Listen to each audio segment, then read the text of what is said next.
Hi, good afternoon, and welcome to Tea Time with Mag. I am Mag, of course, and it's so lovely to be with you on a Tuesday afternoon. It's the 16th of June, and I hope that you're having a great day today. Now, today, my guest is a very special lady. I came across stories of her swimming school about 4 to 5 years ago, and I remember talking to her, and she was a mom who taught her son to swim when the boy was a baby. Okay, and because people are fascinated with her, they asked her to start classes. And that's exactly how it all began. She started her swimming classes for babies, and then she moved on to swimming classes for toddlers. And eventually it became a whole academy. It was brilliant. She has so many ideas, so many inspirations when it comes to children. And I love her for that. Okay. She makes sure that she's got really good programs for children. So without further ado, let's bring on my guest this afternoon. She's none other than the very beautiful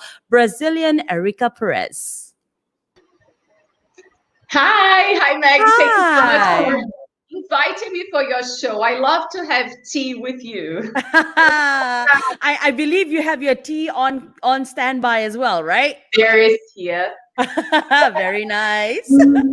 So, my dear, how has this whole COVID season been from a month of MCO to a month of CMCO, and then now we're on the RMCO side of things? How has this whole COVID season been for you? It's a game change completely. As a mom, right?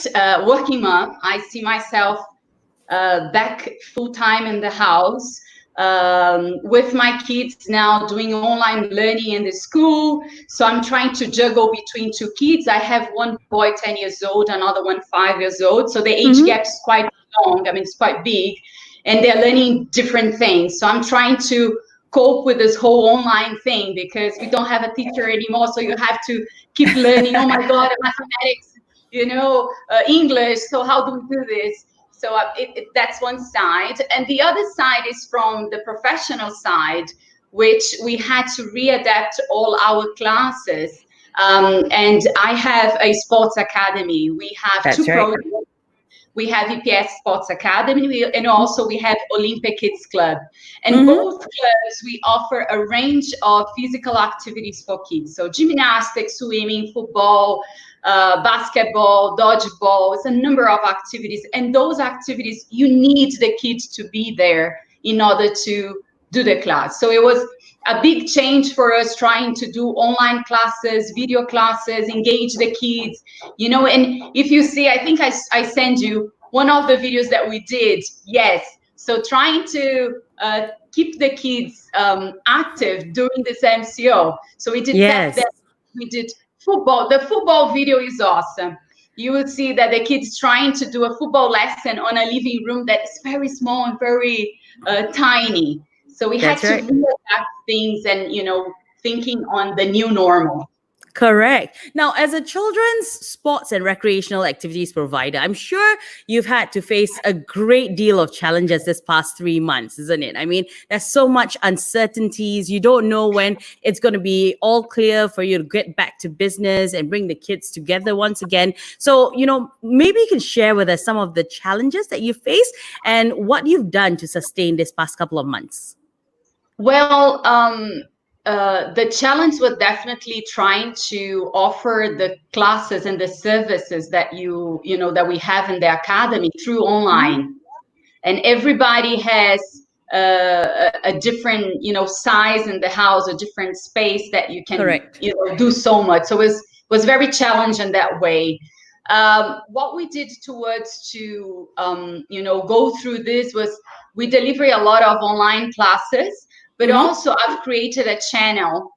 In that channel, it was a way to keep in contact with our clients. So keep us in mind, because at this point we don't know when we're gonna go back. That's right.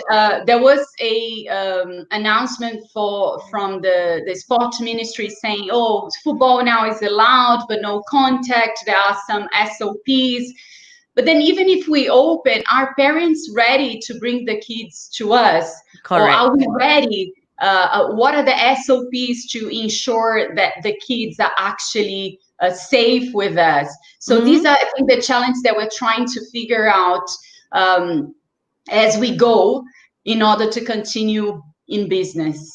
That's right. Now, I saw a meme a couple of months back where they say if you actually open schools for children, and we're dealing with really young children, they want to hug, they want to touch. So social distancing is quite difficult when it comes to keeping children away from each other. So I understand that part of a problem for you, because you're doing sports like football or swimming. There is going to be touching in some way or another, because Of course, for it's the example, in nature of the sport. swimming.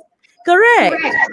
In swimming, if you're talking about children between ages of 6 months to 6 years old, the teacher, because of a safety rule, you cannot be more than 3 seconds away from the baby. Correct. Right? You need to be holding the baby. You need to touch the baby. So how this contact is going to happen in the swimming pool? It's going to be very challenging, and Yep. we don't know when. Are we when, unless we have a cure, I guess. We Yes. will be able to go back.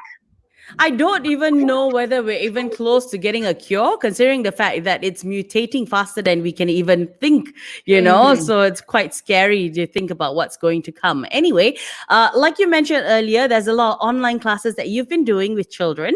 I've also noticed that you've been doing some talk shows on your channel as well for women. So tell us more about this. And is this what you're moving towards in the new normal? Probably. Probably. The idea to create the channel was about connecting with our clients during the MCO.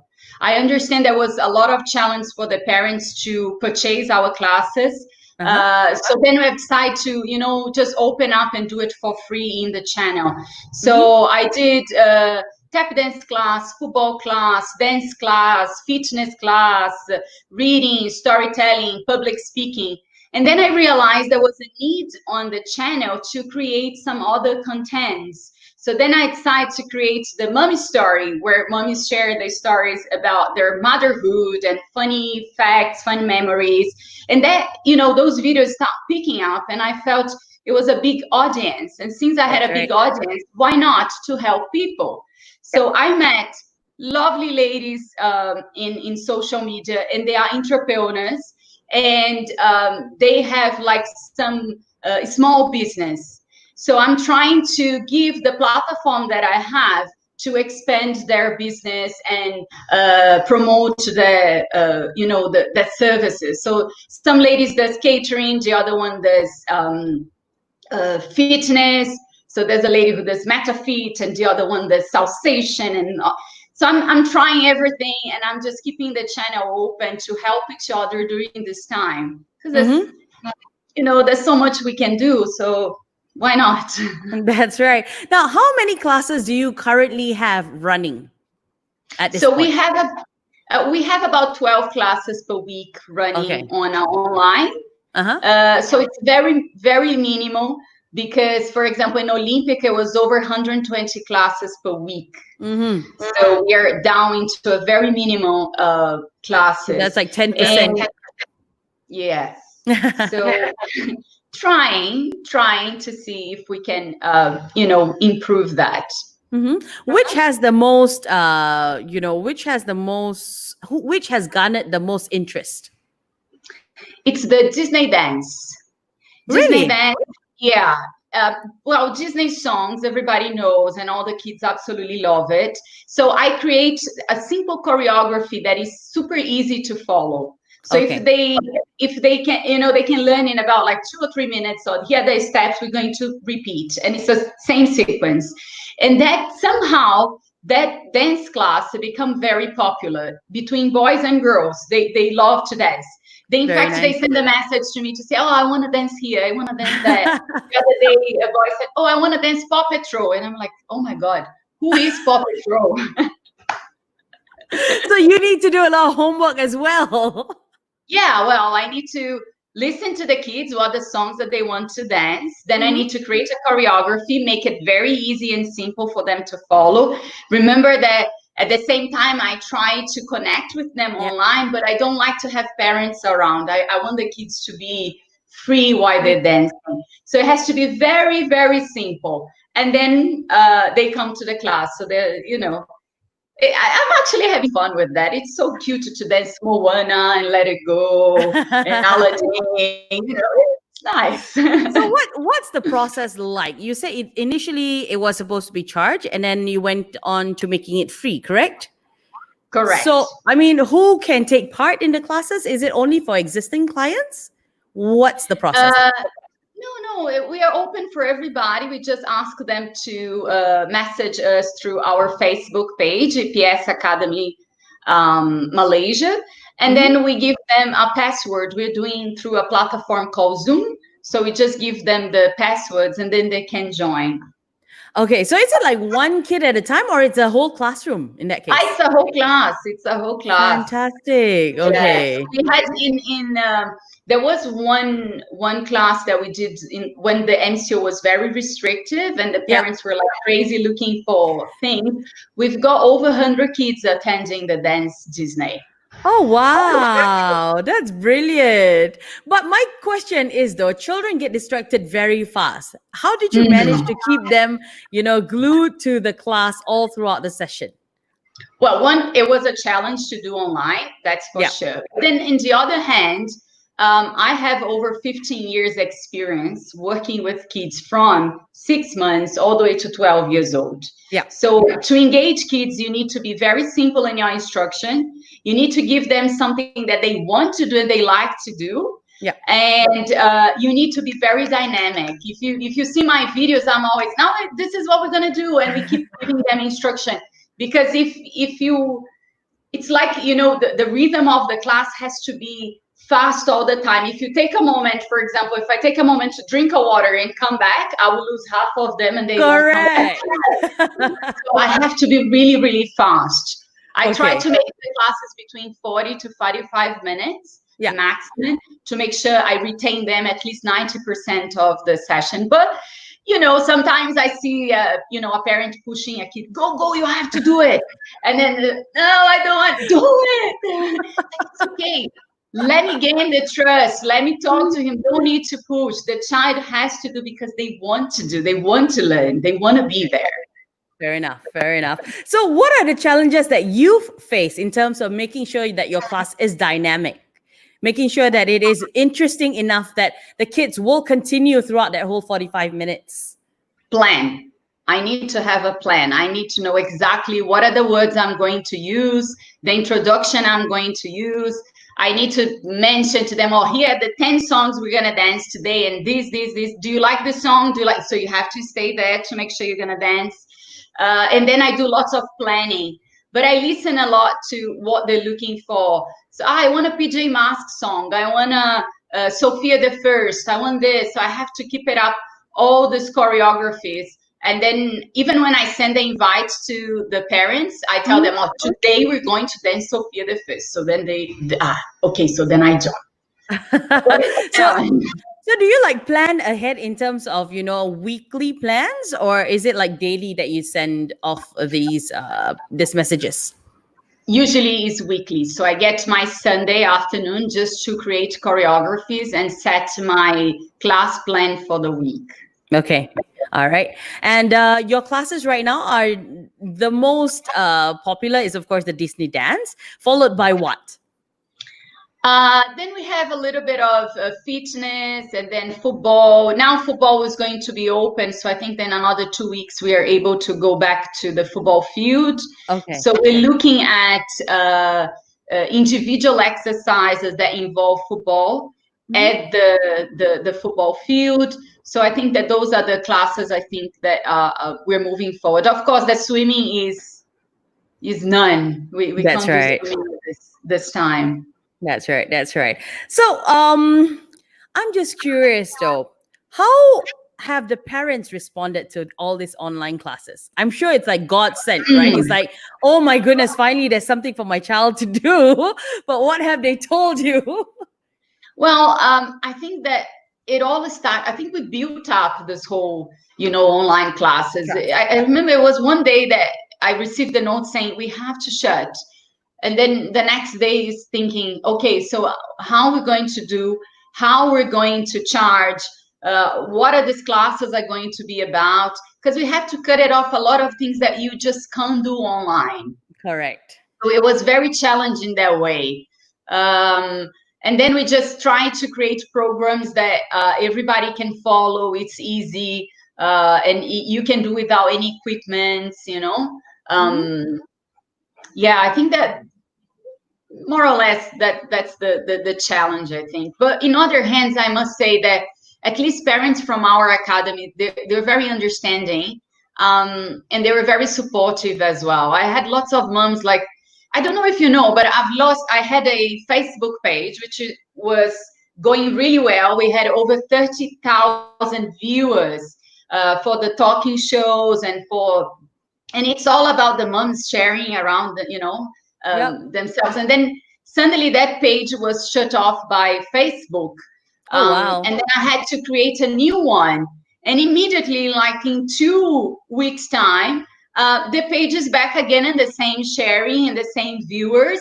And, it's engaging like, I don't know, 15,000 people to watch the videos that I'm posting there, either for the classes or for the talk shows. It's actually engaging a lot. So, I mean, I can't take them enough, because I won't be able to do that if I didn't have the parents on the back saying, do it, it's nice, it's good, it's entertaining, keep going. Definitely, definitely. Now, for our viewers who are watching right now, if you have a question for Erika this afternoon, you're more than welcome to drop your comment below, and we'll actually get the questions across. In the meantime, it's time for us to check out one of the videos that Erika sent to us of a class that she had with a little boy or a little girl. Was it a boy or a girl? A boy, I think it was football, right? Okay, so Yeah, let's take a look at that video right now. Ready? First, jumping.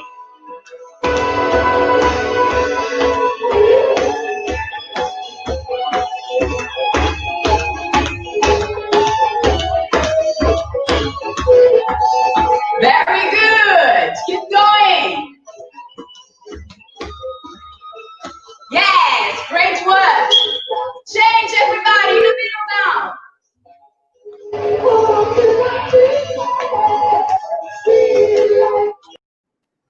Very nice. I like that the children are actually paying attention to the whole class and they're enjoying themselves, because that's not just the only video. You can actually watch more of the videos online as well, is available. And if parents who are watching right now are interested to get their children in one of your classes via Zoom right now, how can they do that? It's very simple. Just go into EPS Sports Academy Malaysia and send us a private message. So we give you all the passwords and the timings and all that. And remember that we are 2 weeks from open up the new classes. So you can also join us into the new environment, our new normal. So we are planning into 3 programs right now. One will be the football into the individual exercises. So there will be no contact and no games. Then there will be the Disney dance that you can do at the basketball court. So it still is open doors and all that. And the third one, which is the Fit for Kids, which is a fitness class for those kids who are looking for more like fitness exercise and conditional training, a bit more fast or, energetic. So yeah, that will be the 3 programs. So in 2 weeks' time, we're going to be releasing those programs. If you wish to join us, just go to the Facebook page, EPS Sports Academy Malaysia. Fantastic. Now, don't forget that address, because you want to go check them out and also see how they can help your children as well. Yeah. In the meantime, Erika, just going to go back in time. Where did this passion come from? I mean, this passion for working with children. Well, the whole thing starts with football, actually. My dad was a football player. He represents Brazil in 3 World Cups, and I absolutely love football. Then furthermore, I did PE studies, physical education, and then I start working with children and teaching them swimming. I did a lot of public speaking, theater classes, football. And then it's just like, once you have the children and the ability to communicate with them, you can teach them anything you want. So it's not everybody. And I always had this chat when my dad was alive. It was this, he was a fantastic player. He was a top, top in the world, in World Cup and all that, but he was not able to teach people. Right?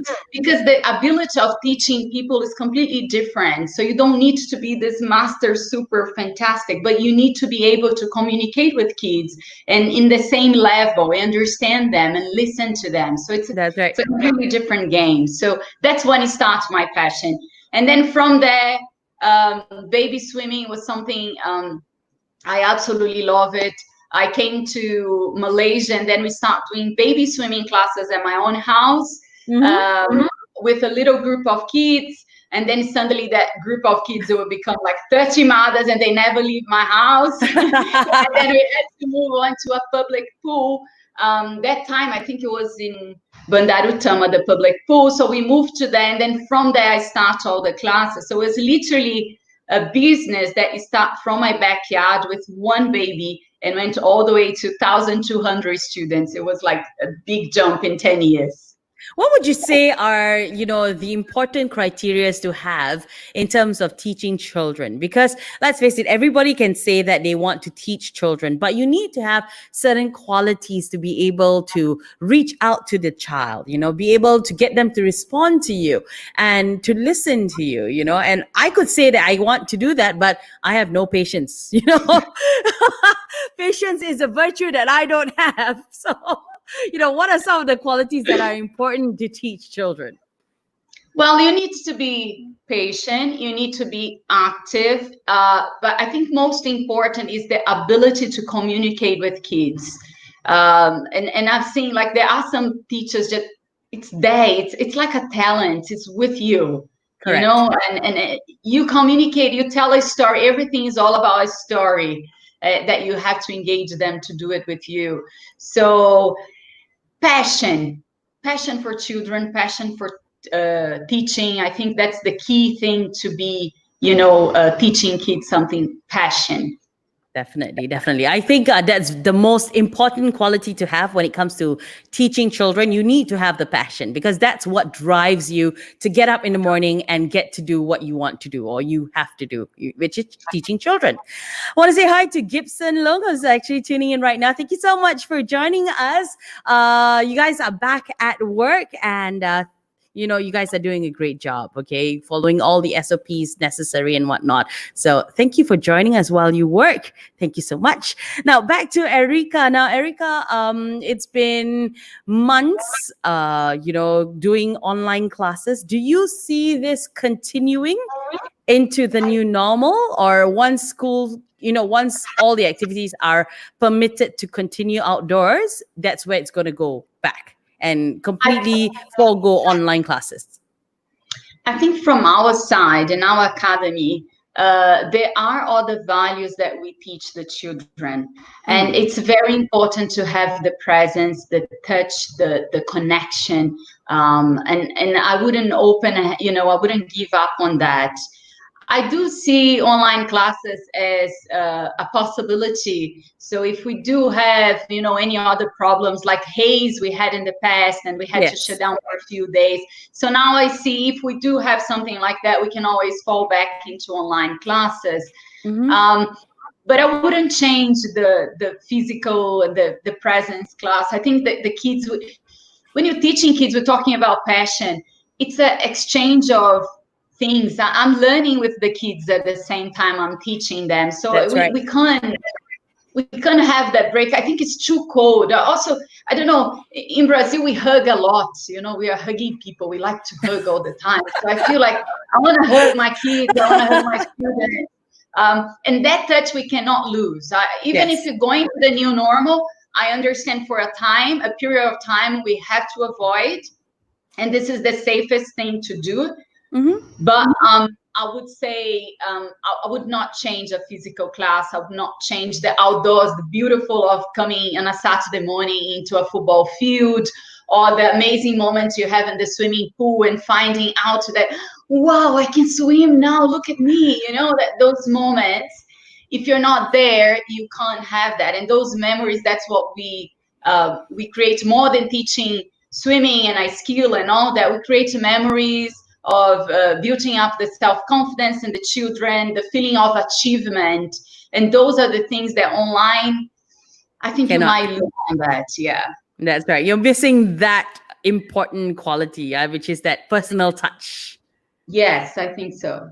Now, you, like us, like all of us moms, have had to do homework, learning new things and guiding our children on top of doing everything else that's required at home. How did you cope with it, or how are you coping with it? Do you see it as, a challenge, or do you see it as a blessing now that you've got more time with your kids? I think it I think it's both. It's a mix It's of both. both. I would say let's start for the blessing. It's awesome to be in house all the time, and it's awesome to be with my son. We found, new corners around the house. We are watering the plants here. We are baking together. We are making popcorn almost every afternoon to watch movies. So all these little moments are really awesome, and this is something that it's probably what's going to be in their memories in the future, right? So when Correct. they think about COVID-19, they won't have this feeling that we adults are having right now, which is this little panic. Oh my God, what's gonna happen? Do I have a job? I got a cut on my, my a pay cut. What I'm gonna do? That's the feeling it's gonna bring for us. But for the kids, it's like, oh, it was popcorn. It was mommy in the house all the time. It was baking time. It was lots of. This is the positive side, and this is, I think, it's something for us to remember. Now, on the challenge side, oh my God, don't call me for online classes for school. Because, for example, I have a 10 years old and a 5 years old. For the 10 years old in mathematics, they're talking about equation and English, grammar English. My English is not that great. It's not my first language. So I'm always struggling. Oh my God, what do I need to do? And then I go to try to learn to, be able to catch up with all the lessons and all that. And it's really a struggle. And sometimes I look back and say, oh my God, where is this X? I never find the X on my life. Why do I need this? Oh my God. And then I come back and I think, go back. And then for my 5 years old, it's quite fun because he's still on the moment of learning phonics and little words. And again, he's finding himself, I can learn, I can read now, I can count now, and, but it's a struggle. Then another thing that I've learned during this new norm is the whole baking thing. Did you see my picture of the pandan cake? Correct. Erika has given the pandan cake a Brazilian version. I am so sorry, Malaysia. I tried my best. It was awful. The cake was awful. I really tried. But now I've got signed up with a class, online class, to how to do pandan layer cake. So I'm quite happy with that. So it's something new that I'm going to be learning. Brilliant. So it's actually somewhat unlocked a lot of talents in you as well, isn't it? Yeah. Now you yourself are taking online classes to help yourself better yourself as well. Oh, that's a lot of yourselves in one sentence. Okay, anyway, back to our questions this afternoon. Now, there are a lot of people who are in the same situation like you. They might be providers of children's activities, and they've also gone through this whole 3 months wondering, oh my goodness, what's going to happen? Do you have any advice for them? Don't give up. I think this is a temporary situation. We will pass this through. It will go away. And looking back, we need to be positive into all these new skills that we've learned. So you might, like, for example, kindergartens, now they actually can create some videos for the kids to watch during the weekends, or helping, parents that this day I'm not able to take the kid to the kindy because I have to work from home or whatever, but then they have an option of online learning. I think that we've learned a lot. We need to take all the positive points and don't give up. Keep moving forward, creating new ideas. I think this is temporary. We will be fine. Don't worry, we will be fine. Fantastic. You are very positive, and I think we need that positivity at this point in time as well. What are you looking forward to seeing in the future or the time to come? Maybe 4 or 5 months to come? I want this to go away. Very Don't we simple. all? Very simple. I want this to go away. I want to be able to hug people. I want to be able to go for birthday parties and, you know, I just feel like we miss this whole socialization part of our lives. I think that's what I miss the most. Mm-hmm. I'm just curious though. You have family back in Brazil, right? Yes, and in How Brazil it's are, pretty bad. yeah, how are they coping with it over there? Well, my mom, she stays in the house by herself since the very first beginning of the quarantine. In Brazil, the situation is pretty bad. Yes. Um, there was a moment there was, I think, 10,000 people dying per day. Mm, So it's something really scary. So she is doing her quarantine very well, and she's going to keep doing until the end of the year to make sure everything is okay. My older brother, he is a doctor, so he's on the front line as well. So frontliner. yeah. Um, so he's working in the hospital, but making sure all the precautions are taken, as well as my sister-in-law. They are both working in hospitals, and my heart goes, is everything okay? Are you sure?